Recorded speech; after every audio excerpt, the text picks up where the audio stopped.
Hello, good morning. My name is Komal and આજે હું એક સરસ મજાની વાર્તા રહસ્ય આપણા પુરાણોમાં છે જેને તમારા આગળ પ્રસ્તુત કરવા જઈ રહી છું. ખાસ કરીને મારો ઉદ્દેશ્ય એ જ છે કે આપણી પાસે આપણા પુરાણોની, આપણા સંસ્કૃતિની, હિન્દુ સંસ્કૃતિ, સનાતન ધર્મ વિશે ઘણું બધું જાણવાનું છે, પરંતુ હમણાંના આ ડિજિટલ યુગમાં આપણને એ ટાઈમ નથી. સો આજે હું મારી જર્ની પણ સ્ટાર્ટ કરી રહી છું. હું પણ તમારી સાથે સાથે આ સ્ટોરીઝ વાંચીશ અને મને પણ એ વિશે જાણ થશે અને મને ફાયદો થશે, એમ તમને પણ આ સ્ટોરી જાણવાનો લાભ થશે. આ સ્ટોરી છે આપણા કૃષ્ણ ભગવાન પરમાત્માના સ્વરૂપ વિશે. આપણા વેદોમાં, પુરાણોમાં કહ્યું છે કે ભગવાન અવતાર ધારણ કરીને આ પૃથ્વી ઉપર આવતા હતા. તો સૌપ્રથમ એક મત્સ્ય અવતાર તરીકે આવ્યા હતા, રાઈટ. અને ત્યાર પછી વરાહ અવતાર. તો વરાહ અવતાર શું છે? એક શોર્ટ સ્ટોરી છે જે હું વાંચીને કહીશ.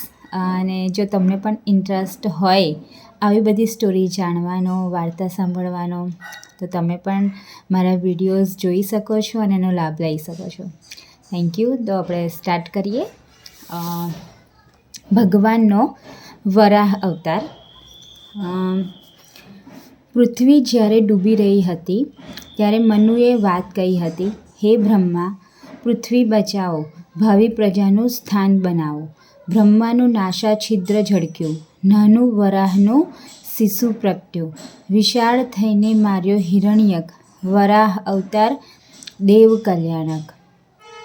શ્રીમદ ભાગવતના સ્કંધ 3માં અધ્યાય 18-19માં ભગવાનના વરાહ અવતારની કથા આપવામાં આવેલ છે. સૃષ્ટિનો વિસ્તાર કરવાના આશયથી બ્રહ્માજીએ વિચાર્યું. તેમણે સ્વયંભૂ મનુ અને મહારાણી શતરૂપાનું જોડકું પ્રગટ કર્યું. સ્વયંભૂ મનુ પ્રગટ થતાં બ્રહ્માજીને પ્રાર્થના કરી, હે પૂજ્યપાદ, અમે તમને નમસ્કાર કરીએ છીએ. અમારાથી થઈ શકે તેવા કોઈ યોગ્ય કાર્ય માટે તમે અમને આજ્ઞા આપો. બ્રહ્માજીએ તેમને કહ્યું, તમે બંને તમારા જેવા ગુણવાન સંતતિ ઉત્પન્ન કરી પૃથ્વીનું પાલન કરો. મનુએ નમ્રતાથી હાથ જોડીને બ્રહ્માજીને કહ્યું, ભાવિ પ્રજાનું નિવાસસ્થાન પૃથ્વી તો અત્યારે પ્રલયના જળમાં ડૂબી ગયેલ છે. તમે પૃથ્વીના ઉદ્ધાર માટેનો કંઈ ઉપાય કરો. પૃથ્વીને પાણીમાંથી બહાર કાઢવાની શક્તિ બ્રહ્માજીમાં નહોતી, માટે તેમણે ભગવાનને પ્રાર્થના કરી.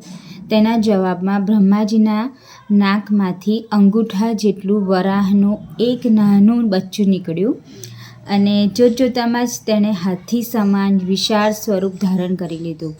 સર્વશક્તિમાન ભગવાન વરાહ ગજરાજ જેવી લીલા કરતા સમુદ્રના જળમાં ઘૂસી ગયા અને રસાતલમાં ડૂબેલી પૃથ્વીને પોતાની દાઢ ઉપર મૂકીને ઉપર લઈ આવ્યા. પાણીમાંથી બહાર આવતી વખતે હિરણ્યાક્ષ નામનો બળવાન રાક્ષસ તેમની સામે લડવા આવી અને બોલ્યો, અલ્યા ભૂંડ, આ પૃથ્વી મારી છે, તે મને આપી દે.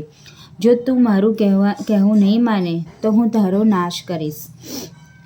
ભગવાને પૃથ્વીને પાણી ઉપર મૂકી, તેમાં પોતાની આધાર શક્તિ મૂકી, જેથી તે ડૂબી જાય નહીં. ત્યારબાદ તેમણે હિરણ્યાક્ષને કહ્યું, અમે તો વરાહ છીએ, પરંતુ તારા જેવા કૂતરાને શોધીએ છીએ.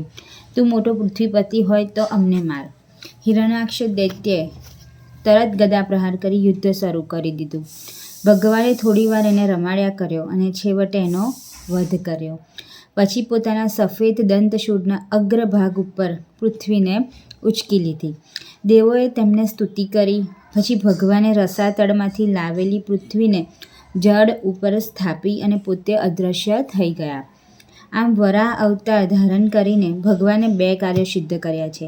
એક તો એમણે પૃથ્વીનો ઉદ્ધાર કરી તેને પાણી ઉપર સ્થાપિત કરી જગતનું સર્જન કર્યું તથા અભિમાની અને મહાબળવાન દૈત્ય હિરણ્યાક્ષનો વધ કરી તેનો ઉદ્ધાર કર્યો.